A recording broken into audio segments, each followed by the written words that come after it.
একটি অন্ধকার ছায়া, যে ছায়া একা একাই কেড়ে নেয় অসংখ্য জীবন। কিন্তু প্রশ্ন হলো কেন, কি রহস্য লুকিয়ে আছে এই ছায়ার পেছনে? তো গল্পের শুরুটা হয় একটা স্বপ্নময় পরিবারকে ঘিরে। তারা তাদের স্বপ্নের সাজানো নতুন বাড়িতে আসে, আর ঠিক সেই মুহূর্ত থেকে এক অদ্ভুত অশুভ ছায়া ঘনিয়ে আসে তাদের জীবনে। এই ছায়ার নাম শাওরি, যে নীরবে ধীরে ধীরে পুরো পরিবারের উপর ভয়ঙ্কর ভাবে প্রভাব বিস্তার করে। একে একে পরিবারের সবাই ভয়ঙ্কর পরিণতির মুখোমুখি হয়। কিন্তু কেন শাওরি এমন করলো? এই পরিবার তার কি ক্ষতি করেছে? এটা কি শুধু খামখেয়ালি এক অশুভ খেলা, নাকি লুকিয়ে আছে গভীর প্রতিশোধের গল্প? আপনি যখন এই কাহিনী দেখবেন তখন আপনার মনে এক অদ্ভুত দ্বন্দ্ব তৈরি হবে। আপনি কি শাওরিকে দোষ দেবেন, নাকি তার প্রতি সহানুভূতি অনুভব করবেন? শেষ পর্যন্ত উত্তর খুঁজে পাওয়ার জন্য আপনাদের দেখতে হবে আজকের এই ভিডিওটি, কারণ এই গল্প আপনার মনে অনেক অনেক প্রশ্ন সৃষ্টি করবে। তাহলে চলুন আর দেরি না করে আজকের ইন্টারেস্টিং গল্প শুরু করা যাক। তো গল্পের শুরুতে আমরা একটি পরিবারকে দেখতে পাই। এই পরিবারের সবাই আছে, বাবা, মা, ভাই, বোন। এই পরিবারের বড় মেয়ে ছিল শাওরি। সে সব সময় একা তার রুমে থাকতে বেশি পছন্দ করত। সেই সাথে সে ফাস্টফুড খেতেও খুব পছন্দ করত। তবে তার বদ অভ্যাস ছিল এই খাবারের সমস্ত ময়লা আবর্জনা গুছিয়ে নিয়ে এসে বাইরের ডাস্টবিনে না ফেলে তার রুমের বাইরে রাখতো। আর এভাবে ঘরে বসে খাওয়ার জন্য সে দিন দিন অনেক মোটা হয়ে যেতে থাকে, যার কারণে সবসময় তার বাবা মা তাকে বকাঝকা করে। আর এসবের কারণে একটা পর্যায়ে শাওরি তার মায়ের প্রতি অনেক বিরক্ত হয়ে যায়। তাই সে একদিন নিচে খাবার খেতে সে নিজের রাগ কন্ট্রোল করতে না পেরে তার মায়ের মাথায় আঘাত করে।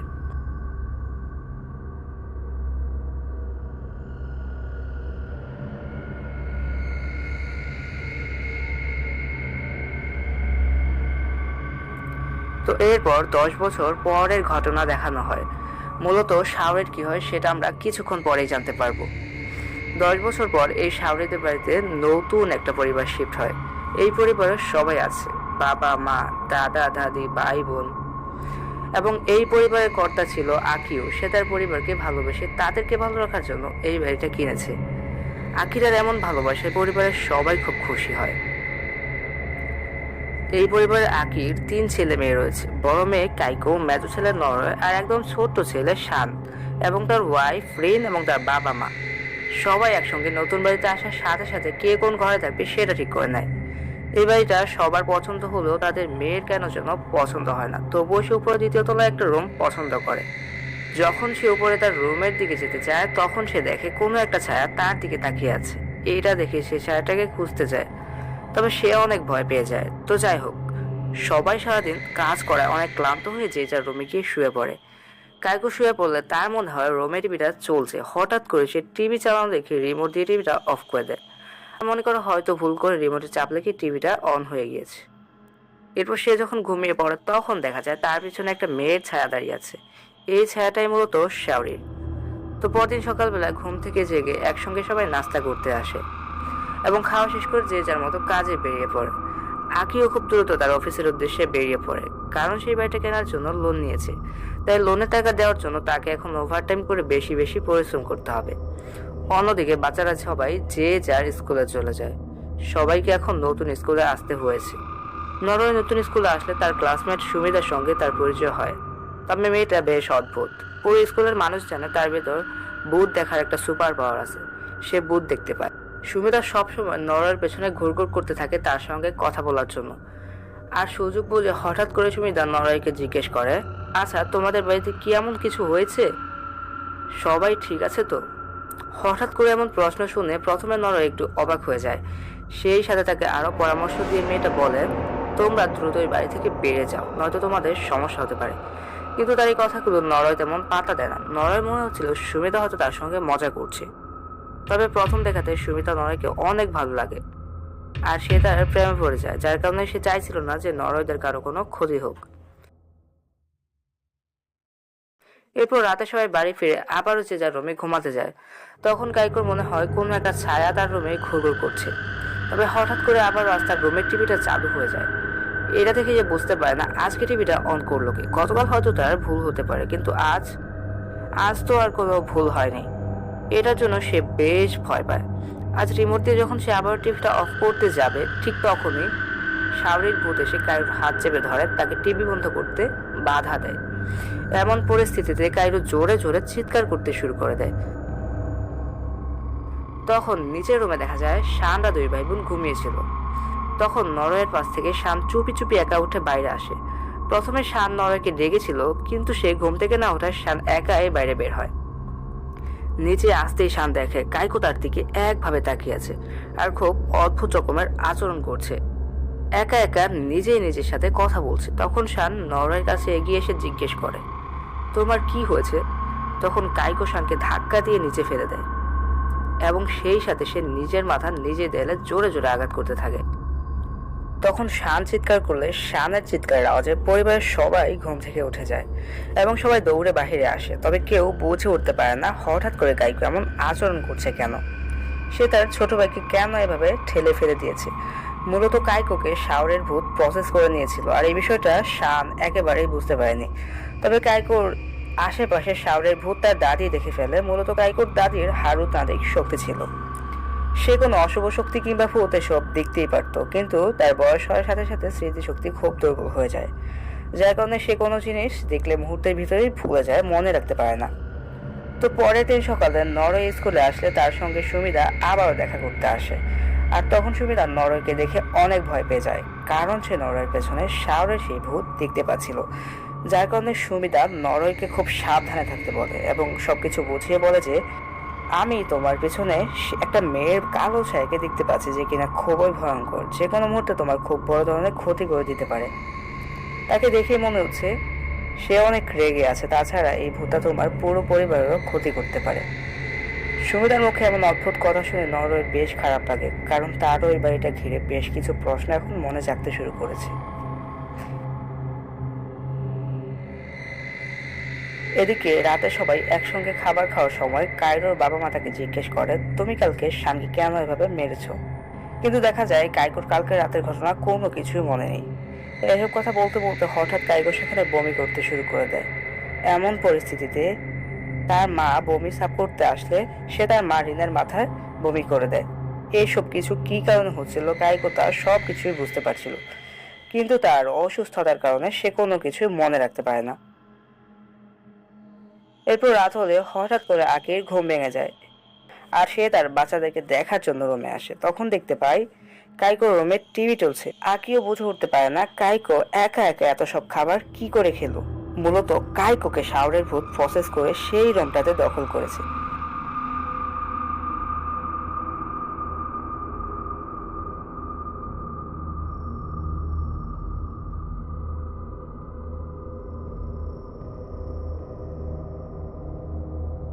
এই রুমটা একটা সময় শাওরির ছিল, তাই শাওরি আগে কাইকোকে বশ করেছে। তো যখন আকিও রুমের ভিতর ঢুকে তার মেয়েকে ডাকতে যাবে, তার আগেই শাওরি আকির উপর অ্যাটাক করে তাকে সেখানে মেরে ফেলে। তো পরদিন সকালে সবাই ঘুম থেকে উঠে আকির লাশ পেয়ে অনেক হতবাক হয়। এই পরিবারে একমাত্র রোজগার করার অভিভাবকটাই আজ মারা গিয়েছে। এই ঘটনায় পুরো পরিবার ভেতর থেকে ভেঙে পড়ে। তারপর আকির ফ্যানারের অনুষ্ঠান শেষ হলে সবাই নিজেকে সামলে নেওয়ার চেষ্টা করে। আর এখানে জানা যায় হারু খুব ভালো একজন তান্ত্রিক, শুধু তাই নয়, ভালো একজন কুংফু ফাইটার। পরিবারের বাকি সবাইকে বোঝাতে থাকে, আমাদের এত সহজে ভেঙে পড়লে চলবে না, খুব শক্ত হয়ে পরিস্থিতির মোকাবেলা করতে হবে। আমাদের সামনে যে বিপদ আসুক না কেন, আমরা সবাই মিলে সেটাকে মোকাবেলা করব। হারুর কথা শুনে সবাই বেশ খুশি হয়, নিজেদের ভেতর অনেকটা সাহস ফিরে পায়। কিছুক্ষণ পর কাইকো উপরে এসে তার রুমে গিয়ে অনেক কান্নাকাটি করতে থাকে, কারণ সে বুঝতে পারে তার ভেতর কিছু একটা পরিবর্তন হয়েছে। সে একটা ভূতের অন্ধকার ছায়া দেখতে পায়। এই ছায়াটা সে ছাড়া আর কেউই দেখতে পারে না এবং সে এই কথাটা কাউকে বললেও বোঝাতে পারবে না। পরদিন স্কুলে এসেও নরওয়ে সুমিতার কাছে জিজ্ঞেস করে, তুমি কি সত্যি আমার পিছনে ছায়া দেখেছো? কে হয়েছে আর কেনই বা আমাদের পুরো পরিবারের সে ক্ষতি করতে চায়? তখন সুমিতা নরওয়েকে বলতে থাকে, তোমরা জানতে না, এই বাড়িটা শাওরি নামের একটা মেয়েদের ছিল। ছোটবেলা থেকে শাওরিকে তার বাবা মা খুব অপছন্দ করত। একদিন শাওরিকে রেখে তার বাবা মা ওই বাড়ি ছেড়ে চলে যায়। মূলত শাওরি মারা গিয়েছিল। আশেপাশের লোকজন সেটা এখনো বিশ্বাস করে শাওরির আত্মা এই বাড়িতে এখনো রয়েছে। আর তাছাড়া শাওরি পছন্দ করতো না যে তার বাড়িতে কেউ আসুক, সে একাই তার বাড়িতে থাকতে চায়। তাই আমি তোমাদের ভালোর জন্য বলছি, এখনো সময় আছে, তোমরা সবাই বাঁচতে চাইলে এই বাড়ি ছেড়ে দিয়ে অন্য কোথাও চলে যাও। এই সব কথা শুনে নরওয়ে শাওরি সম্পর্কে ধীরে ধীরে বিশ্বাস করতে শুরু করে। সেই সাথে নিজেদের জন্য ভীষণ ভয় পেতে থাকে। এরপর রাতে খাবার খাওয়ার সময় নরওয়ে তার পরিবারকে বোঝাতে থাকে আমরা এই বাড়ি ছেড়ে অন্য কোথাও চলে যেতে পারি, কিন্তু দেখা যায় পুরো পরিবার এই বাড়ি ছেড়ে কোথাও যেতে চায় না, কারণ এই বাড়িটাতে উঠতে গিয়ে তারা অনেক ঋণ করে ফেলেছে আর আগের বাড়িতে ফিরে যাওয়া সম্ভব না। ওই বাড়িটা তাদের জন্য অনেক ছোট, এবং তাছাড়া এই বাড়িটা তার বাবা রেখে যাওয়া শেষ স্মৃতি। এই বাড়িটাকে তার বাবা ভীষণ পছন্দ করেছিল, তাই কেউ এই স্মৃতি ছেড়ে যেতে চায় না। তখন দেখা যায় আইরো উপর দিকে তাকিয়ে কিছু একটা অবাক দৃষ্টিতে দেখতে থাকে। এদিকে কাইকোর দেখা যায় সে নিজে খাবার খেতে আসে না, সে নিজের ঘরে বসে বসে অনেক স্ন্যাক্স খেয়ে নিয়েছে। এখন সে ঘরে বসে টিভি দেখছে, আমরা গল্পের শুরুতে যেমনটা শাহরুখি করতে দেখেছি। তো পরদিন সকালে নরওয়ে ঘুম থেকে উঠে দেখে তার দাদা বাগানে হাত দিয়ে একা মাটি খুঁড়ছে। ওই সময় তার হাতে অনেক রক্ত পড়ছিল, তাই বিষয়টা দেখে খুব অদ্ভুত লাগে। তাই তার দাদাকে নেয়ার জন্য নিচে নেমে আসে। নরওয়ে বেচারা জানতো না শাওরির পরবর্তী টার্গেট ছিল তার দাদা। মূলত তার দাদাকে শাওরি প্রসেস করে নিয়েছে। তো হঠাৎ করে তার দাদাকে সবাই নিতে আসলে দেখতে পাই তার দাদা বাগানে মারা গিয়েছে। কি থেকে যে কি হয়ে গেল কেউ কোনো কিছু বুঝে উঠতে পারে না। অর্থাৎ এবারও শাওরির ভূত তার দাদাকে মেরে ফেলেছে। পরপর তাদের পরিবারের দুজনকে হারিয়ে তারা আর কোনো কিছু বুঝে উঠতে পারে না, আর যার কারণেই নরওয়ে এক পর্যায়ে স্কুলে যাওয়া ছেড়ে দিয়েছে। এই বিষয়টা সুমিতার বুঝতে পেরে নরওয়ের কাছে আসে আর তাকে সময়টাতে সান্ত্বনা দেয়, যেন সেই সময়টাতে ভেঙে না পড়ে। সুমিতা নরওয়েকে বলে, তুমি টেনশন করো না, আমি তোমার ঘরে যে ভূত আছে ওকে বোঝানোর চেষ্টা করবো যাতে তোমাদেরকে আর বিরক্ত না করে। একথা শুনে নরওয়ে সুমিতাকে তার বাড়িতে নিয়ে আসে। বাড়িতে আসার পর থেকেই সুমিতা অনেক ভয় পেতে থাকে, এমনকি সে শাওরির ছায়াই দেখতে পাচ্ছে। সে কারোর কোনো কথা শুনতে চায় না, শুধুমাত্র প্রতিশোধই নিতে চায়। শাওরি সুমিতাকে বলে যে এই বাড়িতে আসবে আমি তাকেই শেষ করে দেব।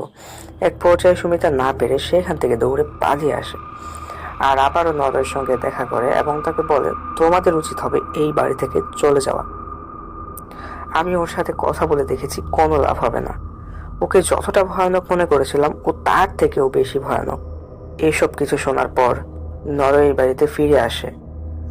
এখন সে বুঝতে পারে না তার এখন কি করা উচিত, তাই সে শানকে পাশে নিয়ে রাতে ঘুমিয়ে পড়ে। রাতে আবারও শান সেদিনের মতো পানি খেতে নিচে নামলে তার সাথে গতদিনের মতো সেম সবকিছু হতে থাকে। অর্থাৎ গতদিন শাওরির ভূত যেমন বিরক্ত করেছিল ঠিক তেমন, তবে এবার শানের সঙ্গে খুব খারাপ কিছু হয়। শাওরি আকিয়ে তার বাবার সঙ্গে যা করেছে শানের সঙ্গেও ঠিক তাই করে। এদিকে নরওয়ে একটু ঘুমিয়ে পড়ে। হঠাৎ সে জেগে দেখে তার ভাই এখনো পানি খাওয়া শেষ করে উপরে আসেনি। তখন তার মনের ভেতর একটা খটকা লাগে আর সে দ্রুত বাইরে যায়। তার ভাইকে খুঁজতে বের হয়। তখন সে বাইরে বের হয়ে দেখে এতক্ষণে তার ছোট ভাই শান মারা গিয়েছে। মূলত সিঁড়ি থেকে পড়ে যাওয়ার কারণেই শানের ঘাড়ের হাড় ভেঙে মারা গিয়েছে। তখন কাইকো এসে নরওয়ের উপর অ্যাটাক করে দেয়। নরওয়ে নিজেকে সেভ করার জন্য অনেক চেষ্টা করতে থাকে। তখন দেখা যায় কাইকো রান্না করে গিয়ে চাকু দিয়ে উঠিয়ে নিজের গলায় স্টেপ করে দেয় আর সে সেখানে মারা যায়। চোখের সামনে বড় বোনের এমন মৃত্যু দেখে নরওয়ে সহ্য করতে পারে না। এখন তাদের পরিবারের শাওরের পরবর্তী টার্গেট নর অথবা তার মা, নয়তো তার দাদি।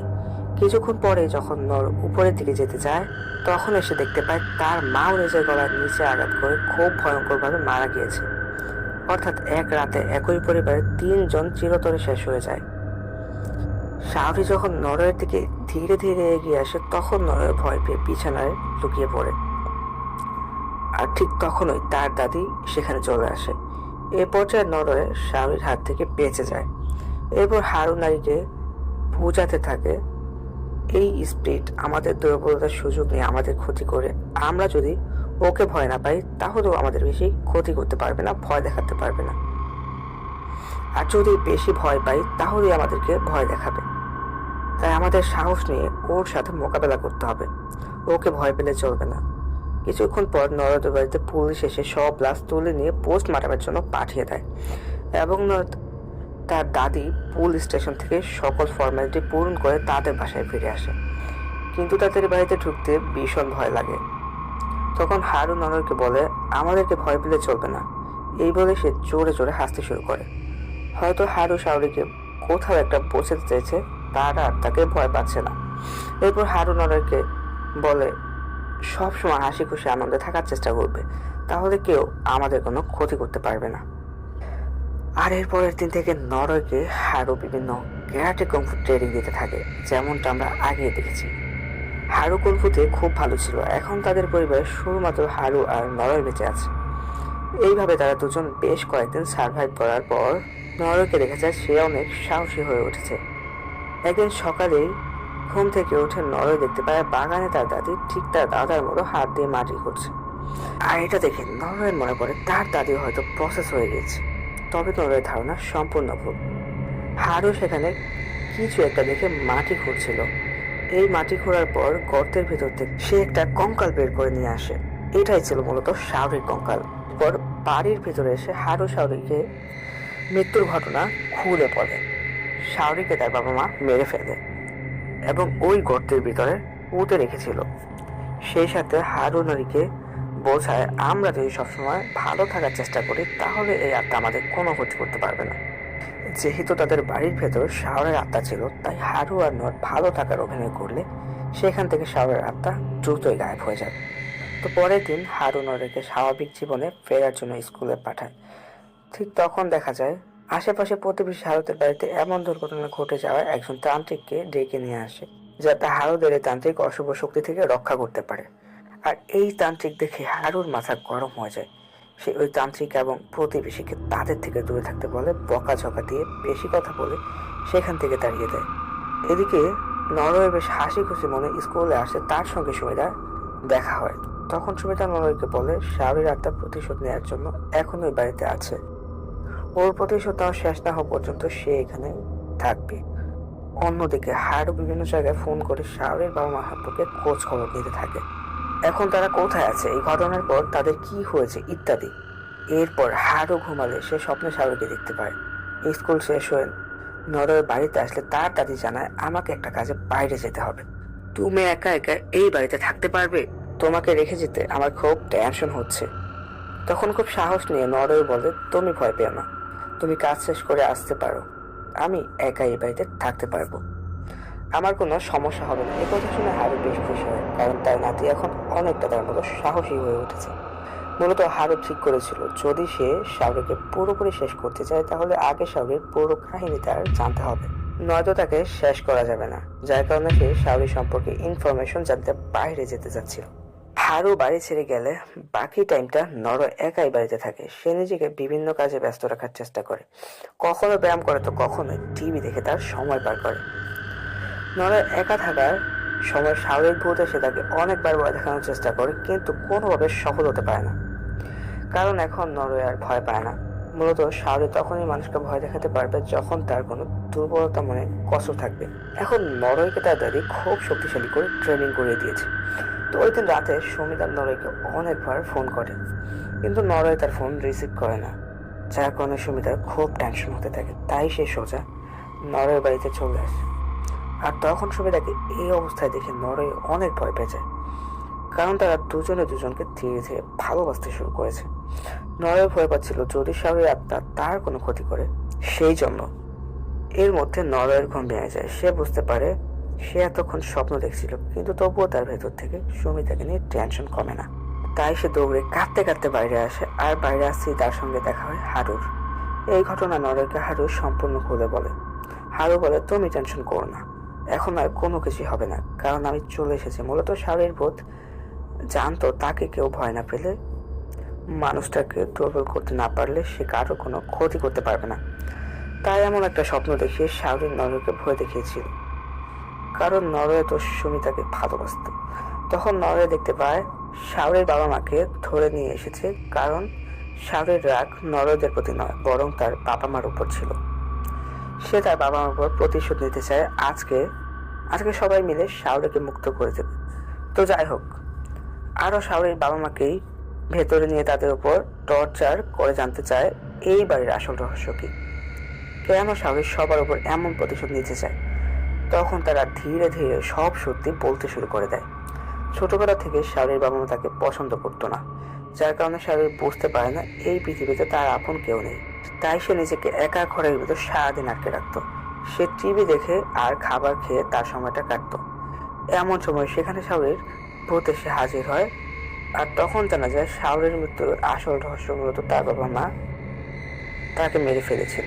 শাওরের বাবা তাকে খুব টর্চার করতো, এমনকি শাওরি যখন ছোট ছিল তখন তার প্রাইভেট পার্টে আঘাত করে তাকে অ্যাবিউজ করতো। জাঙ্ক ফুড খেত যাতে তার শরীরে বিভিন্ন সাইড এফেক্ট হয় আর তার বাবা যেন তার কাছে না আসতে পারে। কি হিংস্র আর ভয়ানক বিষয় ভাবা যায়।